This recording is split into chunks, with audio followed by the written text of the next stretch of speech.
In this video, I'll show you how to add clickable link to your YouTube video description. First thing you want to do is to log into your YouTube. Click on your profile, go to YouTube Studio. Now go to Content, click on it. You should go to the video you want to add a clickable link to. Now you should scroll down and look for the video that you want to add a clickable link to. So I'm going to scroll down and choose this video. Click on it. Now when it opens, let's say I want to add my clickable link here. Perhaps I want to say, follow me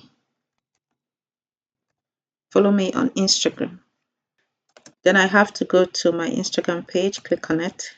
Now here is my Instagram page. I need to go to the profile, click on the profile. Now here is my Instagram profile. So over here you would see the link. So I just need to click on it and grab my link. Copy. Now go back to my YouTube Studio. Over here I'll paste the Instagram link.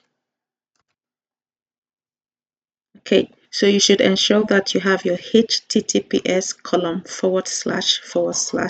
in your description. Otherwise, you won't be able to click on the link. So here is an example of what I mean. I'll paste another one and take off that from that point and take it off. Okay, so go ahead and save your link. All right, so let's go to the video and play it so you can see what I mean. So it opens up. I'll scroll down, go to the video description, and you will see here that this one does have clickable link, which is the one that has the https:// but this one I can't click on it. Okay, so if I click on this, it takes me straight to my Instagram account. I hope this video helped you. If it did, please consider subscribing, liking and sharing the video. I'll see you in the next one.